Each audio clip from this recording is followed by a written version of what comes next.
நான் கவிஞர் மகுடேஸ்வரன். சென்னை புத்தகத் திருவிழாவில் தமிழினி அரங்கினில் இருக்கின்றேன். என்னுடைய நூல்கள், புதிய நூல்கள் வந்திருக்கின்றன. பங்குச்சந்தை பணுவல், நானும் நற்பொருளும் ஆகிய 2 கட்டுரை நூல்கள் வந்திருக்கின்றன. பங்குச்சந்தை பணுவல் என்பது முதலீட்டு சந்தையை பற்றிய கட்டுரைகளும் குறும்பத்திகளும் அடங்கிய ஒரு தொகுப்பு. சந்தை பற்றிய அறிவை பெற விரும்புபவருக்கு ஒரு எளிய தொடக்கமாக, ஒரு நல்ல ஆழ்ந்த பொருளை ஊட்டுகிற ஒரு நூலாக இருக்கும். அதன் வழியாக உங்களுடைய தேடல் மிகப்பெரிய இடத்தை நோக்கி நகர்த்தும். நானும் நற்பொருளும் என்கிற அந்த நூல் பல்வேறு பொருள்களாலான கட்டுரைகள் அடங்கிய தொகுப்பு. அது ஒரு தமிழ் சார்ந்து கட்டுரைகள் படிக்க விரும்புவோருக்கு மிகவும் ஒரு தீனியாக அமையும் என்று சொல்லலாம். பலதரப்பட்ட பல்பொருள் கட்டுரைகள் என்னுடைய தொகுப்பு. மற்றபடி என்னுடைய கவிதை நூல்கள் 20க்கும் மேற்பட்ட கவிதை நூல்கள் இருக்கின்றன, தொகை நூல்கள் இருக்கின்றன. மகுடேஸ்வரன் கவிதைகள் 2 பாகங்கள் தொகுப்பாக வந்திருக்கின்றன. தனிப்பட்ட கவிதை தொகுப்புகள் 20க்கும் மேல் அரங்கினில் வாங்கலாம். பல்வேறு கட்டுரை நூல்கள், பல்பொருள் சார்ந்து ஒரு 15-20 கட்டுரை நூல்கள் இருக்கின்றன.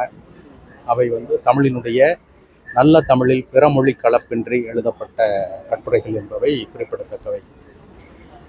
அதுபோக என்னுடைய முதன்மையான பணி என்று சொல்ல வேண்டுமென்றால், தமிழ் அறிவோம் வரிசையில் தமிழ் இலக்கணம் சார்ந்தும் மொழியியல் சார்ந்தும் சொல்லாய்வு சார்ந்தும் பிழையின்றி எழுதுவது குறித்தும் தொடர்ச்சியாக தொடர் வரிசை நூல்களாக 15 வந்திருக்கின்றன. தமிழ் அறிவோம் என்ற பொது தலைப்பில் பல்வேறு பொருள்களில் 15 நூல்கள் வந்திருக்கின்றன. ஏறத்தாழ 2500 பக்கங்கள் மிக்க நூல் அது. தமிழில் உங்களுக்கு அன்றாட தமிழில், நடைமுறை தமிழில் என்னென்ன ஐயங்கள் ஏற்பட வல்லவோ அவை அனைத்தையும் போக்குகின்ற ஒரு நூல் வரிசை அது.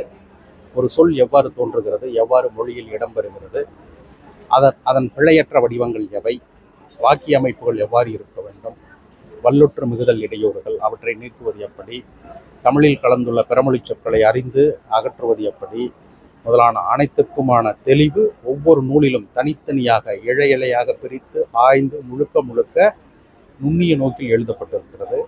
அந்த நூல் வரிசை எல்லாருக்குமே பயன்படும். மாணவர்கள், ஆசிரியர்கள், தமிழை கற்போர், எழுதுவோர், தமிழை பிழையற பயன்படுத்த விரும்புவோர், அரசு துறையினர் அனைவருமே அந்த நூல் தொடரை தொடர்ந்து வாங்கி கொண்டிருக்கின்றார்கள். அது என்னுடைய முதன்மையான பங்களிப்பு என்று சொல்ல வேண்டும். தமிழ் கவிதைகளில் கடந்த 5-6 தொகுப்புகள் முற்றிலும் தனித்தமிழில் பிறமொழி சொற்கலப்பே இல்லாமல், பிறமொழி சொற்கலப்பு என்றால் ஆங்கிலத்திற்கு எனக்கு இடமே இல்லை, அதுபோக